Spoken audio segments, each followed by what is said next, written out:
어머니, 제가 이번에 아이를 낳으면 꼭 강남 산후조리원에 들어가고 싶어요. 제 친구들도 다 그곳에서 했는데 시설도 좋고 관리도 철저하다고 하더라고요. 그래. 너의 마음은 알겠다만 그곳은 비용이 만만치 않잖니. 2주에 1,000만 원이 넘는 곳이라는데 우리 형편으로는 쉽지가 않구나. 대신 내가 산후도우미를 붙여주마. 집에서 편히 회복할 수 있도록 해주고 싶다. 산후도우미요? 그건 조금 제 생각과는 달라서요. 어머니 마음은 감사하지만 저는 꼭 산후조리원에 가고 싶습니다. 너를 위해서 하는 말인데도 이렇게 받아들이니 어쩐지 마음이 무겁구나. 이 짧은 대화는 단순한 의견 차이처럼 보였지만 곧 두 사람의 관계를 송두리째 흔들어 놓게 됩니다. 이 대화는 단순한 의견 차이로 끝나지 않았습니다. 그리고 그 끝은 아무도 예상치 못한 충격적인 결말로 이어지게 됩니다. 67세 최숙 씨는 아들의 결혼을 누구보다도 기쁘게 축복하셨습니다.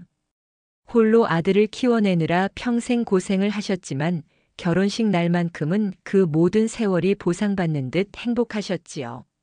그러나 형편이 넉넉하지 않으셨던 탓에 아들 부부의 신혼집을 넉넉히 마련해주지는 못하셨습니다. 전세 보증금 일부를 보태주신 것이 전부였고 최숙 씨는 그마저도 최선을 다한 선택이라 생각하셨습니다. 아들은 어머니, 이 정도만 도와주셔도 충분해요. 라며 감사의 마음을 전했지만 며느리의 마음속에는 조금씩 다른 감정이 자리 잡았습니다. 친구들이 부모의 도움을 받아 넉넉하게 시작하는 모습을 보며 자신은 그렇지 못하다는 서운함이 차곡차곡 쌓여갔던 것입니다. 시간이 흘러 며느리가 첫 아이를 갖게 되었을 때 며느리는 더 좋은 환경에서 산후조리를 하고 싶다는 바람을 드러냈습니다. 어머니, 저는 꼭 강남 산후조리원에 가고 싶습니다. 제 친구들도 다 거기서 했거든요. 시설도 좋고 아기 돌봄도 전문적으로 해주니까 마음이 놓일 것 같아요.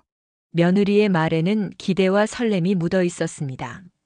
하지만 최숙 씨는 그 이야기를 듣고 잠시 마음이 무거워지셨습니다. 강남의 고급 산후조리원은 2주만 머물러도 1,000만 원이 훌쩍 넘는 곳이었습니다. 모아둔 돈도 넉넉하지 않은 상황에서 그 비용은 너무나 큰 부담이었지요. 깊은 고민 끝에 최숙 씨는 며느리에게 차분히 말씀하셨습니다. 그곳은 비용이 너무 크지 않니? 대신 내가 산후도우미를 붙여줄게. 그러면 내가 집에서 편히 지내며 회복할 수도 있고 아기도 가까이에서 볼 수 있잖니? 그 말은 최숙 씨의 진심 어린 배려에서 나온 제안이었습니다. 그러나 며느리의 표정은 순간 굳어졌습니다. 짧은 침묵 끝에 그녀는 낮게 중얼거리듯 말했습니다. 산후도우미요? 그건 조금. 단 몇 마디였지만 그 속에는 실망과 불만이 고스란히 담겨 있었습니다. 짧은 대화였지만 두 사람 사이에는 묘한 공기가 흘렀습니다. 최숙 씨는 답답한 마음에 속으로 자책하셨습니다. 내가 무슨 잘못을 했다고 저렇게 불편해할까? 나는 정말 좋은 마음에서 말한 건데. 그러나 며느리의 마음은 또 달랐습니다. 왜 늘 현실만 이야기하시지? 내 뜻은 존중받지 못하는 걸까? 같은 말도 서로에게는 전혀 다른 의미로 다가왔습니다. 한쪽은 진심 어린 배려였지만 다른 한쪽은 간섭과 무시로 느껴졌습니다. 작은 의견 차이는 곧 오해가 되었고 그 오해는 두 사람 사이에 보이지 않는 벽을 만들었습니다. 그리고 그 벽은 앞으로 더 깊은 갈등의 시작이 될 운명이었습니다. 산후조리원 문제로 불편한 대화가 오간 이후 두 사람 사이에는 알 수 없는 긴장감이 흘렀습니다. 겉으로는 큰 소리 한 번 내지 않았지만 대화 속에 스며든 미묘한 어조와 표정이 서로의 마음을 더 멀어지게 만들었습니다. 며느리는 자신이 원하는 것이 존중받지 못했다고 느끼며 속상해했고 최숙 씨는 진심으로 배려했음에도 불구하고 그것이 오해로 돌아오는 현실에 가슴이 무거워지셨습니다.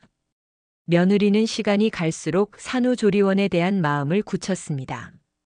주변 친구들이 산후조리원에서 편안하게 회복하며 전문적인 케어를 받는 모습을 들려줄 때마다 자신도 당연히 그만한 대우를 받아야 한다는 생각이 강해졌습니다. 하지만 경제적 상황을 고려하는 시어머니의 태도는 그런 바람을 무너뜨리는 것처럼 느껴졌습니다. 그녀는 왜 나만 이런 제약을 받아야 하지? 왜 우리 집은 늘 부족해야 하지? 라는 불만을 속으로 삼키며 점점 표정이 굳어졌습니다. 반대로 최숙 씨는 며느리의 마음을 헤아리고 싶으면서도 현실을 외면할 수 없었습니다. 1,000만 원이라는 거금은 그녀에게는 도저히 감당할 수 없는 무게였고 그것을 무리해서 마련한다면 더 힘들어질 것이 뻔했습니다. 그렇다고 아들을 압박하고 싶지도 않았습니다. 아들은 이미 집 문제로 마음고생을 했는데 산후조리 문제까지 짐을 지게 하고 싶지 않았던 것이지요. 그렇다 보니 두 사람의 대화는 점점 삐걱거렸습니다. 어머니, 저도 제 인생에서 단 한 번뿐인 순간인데 제가 원하는 걸 할 수 없다는 게 너무 답답해요. 라고 서운함을 드러냈고 최숙 씨는 나도 내 마음을 모르는 게 아니야. 하지만 있는 형편을 무시할 수는 없잖니. 라며 현실을 강조했습니다. 서로의 말 속에는 틀린 것이 없었지만 마음이 닿지 않았습니다. 작은 갈등은 점점 깊어졌습니다. 며느리는 시어머니의 말을 간섭으로 받아들이기 시작했고 최숙 씨는 며느리의 태도를 배은 망덕처럼 느끼며 상처를 받으셨습니다. 두 사람 사이의 간극은 단순히 산후조리 선택 문제를 넘어 세대 차이와 가치관의 차이로까지 확장되었습니다. 갈등의 불씨는 쉽게 꺼지지 않았습니다. 작은 대화 하나하나가 서운함으로 남고 마음속 상처는 깊어졌습니다. 결국 두 사람의 관계는 조금씩 금이 가기 시작했습니다. 며느리는 자신이 존중받지 못한다고 느꼈고 최숙 씨는 자신의 진심이 외면당했다고 생각하셨습니다. 그리고 이 갈등은 곧 예상치 못한 사건으로 이어지며 두 사람 사이의 골을 더욱 깊게 만들 준비를 하고 있었습니다. 시간은 흘러 며느리가 출산을 하게 되었습니다. 아이가 태어나자 집안에는 기쁨이 가득했지만 여전히 산후조리 문제로 인한 갈등의 그림자는 사라지지 않았습니다. 며느리는 여전히 강남 산후조리원에 가지 못한 서운함을 마음에 품고 있었고 최숙 씨는 그 마음을 풀어주고 싶으면서도 현실적인 벽 앞에서 무력감을 느끼셨습니다. 최숙 씨는 결국 큰 결심을 하셨습니다. 가진 돈에서 어렵게 떼어내 며느리 몰래 200만 원을 마련해 산후도우미 비용과 병원비 일부를 지원하신 것입니다. 직접적으로 드러내지는 않았지만 며느리가 조금이라도 편안해지기를 바라는 마음이었습니다. 이 정도라도 도와주면 며느리도 내 마음을 알겠지. 그렇게 생각하며 최숙 씨는 작은 위안을 삼으셨습니다. 하지만 며칠 뒤 예상치 못한 충격적인 소식을 듣게 되셨습니다. 산후도우미로부터 전해진 말은 최숙 씨의 가슴을 무너뜨렸습니다. 며느리가 자신을 험담하고 있다는 이야기였습니다. 어머니는 저를 이해하려고 하지 않으세요. 늘 자기 방식만 강요하시잖아요. 라는 말과 함께 심지어는 앞으로는 손주도 보여드리지 않겠다. 는 발언까지 있었다는 것이었습니다. 그 말을 듣는 순간 최숙 씨는 몸이 굳어버렸습니다. 지금까지 자신이 보여주었던 작은 희생과 배려가 모두 부정당한 것 같았습니다. 며느리를 위해 몰래 돈을 보태주면서까지 마음을 썼는데 돌아온 것은 감사가 아닌 원망과 단절의 선언이었습니다. 그녀의 눈에는 눈물이 맺혔고 심장은 무겁게 내려앉았습니다. 내가 도대체 뭘 그렇게 잘못했단 말인가? 나는 그저 돕고 싶었던 것뿐인데. 그 충격은 단순히 며느리의 말 때문만은 아니었습니다. 평생을 아들에게 헌신하며 살아온 삶의 의미가 부정당한 것 같은 깊은 상처였습니다. 아들을 키워내고 며느리를 가족으로 맞이하며 손주를 보며 느낀 기쁨마저 빼앗기는 듯한 아픔이었습니다. 마음 한구석에서는 내가 더 이상 이 집에서 필요 없는 존재가 된 건 아닐까? 하는 두려움까지 스며들었습니다. 며느리와의 갈등은 이제 되돌리기 어려운 지경에 이르렀습니다. 산후조리원 문제로 시작된 작은 의견 차이는 세대와 가치관의 충돌을 넘어 마음 깊은 곳의 상처로 변해버린 것입니다. 최숙 씨는 며느리의 말이 사실이 아니기를 바랐지만 도우미가 전해준 생생한 표현은 너무 구체적이어서 부정할 수 없었습니다. 그날 밤 최숙 씨는 혼자 방에 앉아 깊은 한숨을 내쉬셨습니다. 내가 이 집에서 과연 어떤 존재일까? 내가 애써 도운 모든 것이 오히려 부담이 된 걸까? 이제는 정말 거리를 두어야 하는 걸까? 그렇게 스스로에게 수없이 묻고 또 물으셨습니다. 그 순간부터 두 사람의 갈등은 단순한 가족 간의 불화가 아니라 서로의 마음을 갉아먹는 절정의 순간으로 치닫게 되었습니다. 그리고 이 상처는 앞으로 다가올 전환의 계기를 예고하고 있었습니다. 최숙 씨는 결국 더 이상 마음을 다잡기 어려워 조용히 집으로 돌아갔습니다. 아들과 며느리의 집에서 느꼈던 상처와 모멸감은 쉽게 가시지 않았습니다. 한동안은 며느리의 얼굴조차 떠올리고 싶지 않았습니다. 그저 내가 할 수 있는 만큼은 다 했으니 이제는 물러나야겠다. 는 체념 어린 결론만이 남아 있었습니다. 하지만 세상 일은 언제나 예상치 못한 방향으로 흘러가곤 합니다. 며느리는 출산 이후 생각보다 훨씬 힘든 시간을 보내고 있었습니다. 육체적인 회복은 더뎠고 아기를 돌보는 일은 상상 이상으로 고단했습니다. 처음에는 강한 의지로 버티려 했지만 시간이 지날수록 몸은 지쳐갔고 마음은 날카로워졌습니다.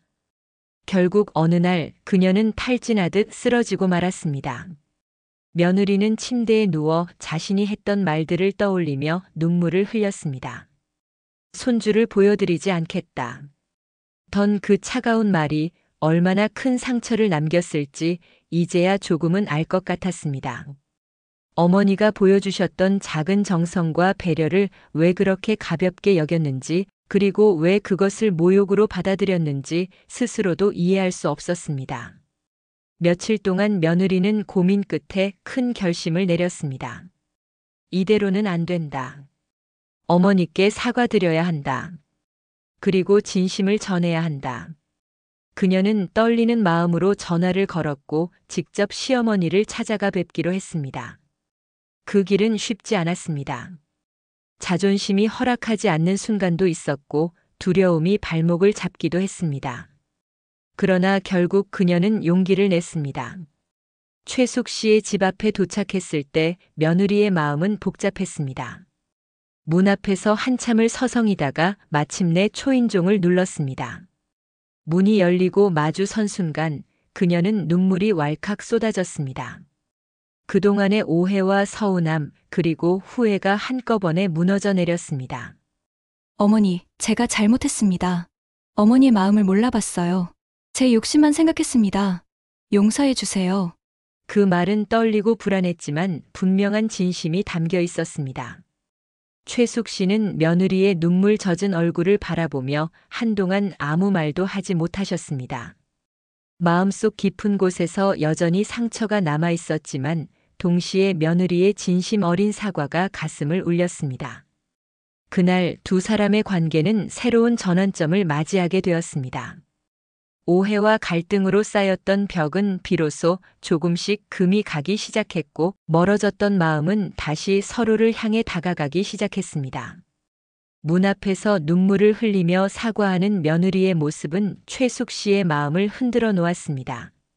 처음에는 차갑게 등을 돌리고 싶었지만 떨리는 목소리와 붉어진 눈가를 바라보는 순간 오래된 앙금이 조금씩 녹아내리기 시작했습니다. 평생을 가족을 위해 헌신해온 그녀에게 며느리의 눈물은 단순한 후회 이상의 진심으로 다가왔던 것입니다. 최숙 씨는 조용히 며느리를 집 안으로 들이며 따뜻한 차 한 잔을 건넸습니다. 한동안은 말없이 마주 앉아 있었지만 공기 속에는 이전과 다른 온기가 감돌았습니다. 며느리는 손에 쥔 컵을 내려놓으며 다시 한번 고개를 숙였습니다. 어머니, 저는 제 고집만 생각했습니다. 친구들이 다 강남 산후조리원에 간다는 말에 마음이 흔들렸고 제 체면만 지키려 했습니다. 그런데 어머니의 마음을 헤아리지 못하고 오히려 상처만 드렸습니다. 그 진심 어린 고백을 들은 순간 최숙 씨의 눈가에도 눈물이 맺혔습니다. 나도 잘한 건 없구나. 나는 내가 조금이라도 편하게 지내길 바라는 마음이었는데 그게 너에게는 간섭처럼 느껴졌던 모양이야. 미안하다. 내 마음을 더 이해했어야 했는데. 두 사람은 그렇게 서로의 잘못을 인정하며 마음의 문을 열기 시작했습니다. 그날 이후 며느리는 회복을 위해 시어머니와 함께 시간을 보내기로 했습니다. 3주 동안 최숙 씨는 며느리와 손주를 돌보며 집안일을 도왔습니다. 며느리는 그 모습을 지켜보며 시어머니가 단순히 간섭하는 사람이 아니라 진심으로 자신과 아기를 걱정하는 따뜻한 보호자라는 사실을 깨달았습니다. 매일 아침 차를 끓여주는 작은 손길, 손주의 옷을 정성스레 개키는 모습 속에서 며느리는 진짜 가족의 의미를 다시 느끼게 되었습니다. 처음에는 서먹했던 둘의 관계도 점차 변했습니다. 함께 식탁에 앉아 음식을 나누며 웃음이 오갔고 손주를 바라보며 같은 미소를 짓는 순간도 많아졌습니다. 때때로 작은 의견 차이가 생기기도 했지만 이제는 서로를 이해하려는 마음이 더 컸습니다. 이전처럼 서운함이 쌓이지 않았고 오히려 대화를 통해 풀어가는 방법을 배우게 되었습니다. 3주가 지나고 며느리가 완전히 회복했을 때 두 사람은 이전과는 전혀 다른 관계로 변해 있었습니다. 더 이상 시어머니와 며느리라는 벽만 있는 관계가 아니라 서로를 존중하고 의지하는 진정한 가족이 된 것입니다. 이 이야기는 결국 작은 오해에서 시작된 갈등이었지만 진심 어린 사과와 이해를 통해 화해로 이어졌습니다. 사람과 사람 사이의 관계란 때로는 작은 말 한마디로도 깊은 상처가 될 수 있지만 진심은 결국 전해지고 마음을 열면 다시 이어질 수 있다는 사실을 보여주었습니다. 작은 오해로 시작된 갈등이 때로는 큰 상처로 이어지기도 합니다. 하지만 진심은 결국 전해지고 마음을 열면 관계는 다시 이어질 수 있습니다. 혹시 여러분의 삶 속에도 오랫동안 풀리지 않은 오해나 갈등이 있으신가요? 먼저 손을 내밀 용기를 낸다면 그 관계가 다시 회복될 수도 있습니다. 오늘 이야기가 마음에 와닿으셨다면 좋아요와 구독으로 함께 해주시고 여러분의 생각도 댓글로 남겨주세요. 작은 공감과 나눔이 또 다른 위로가 될 수 있습니다.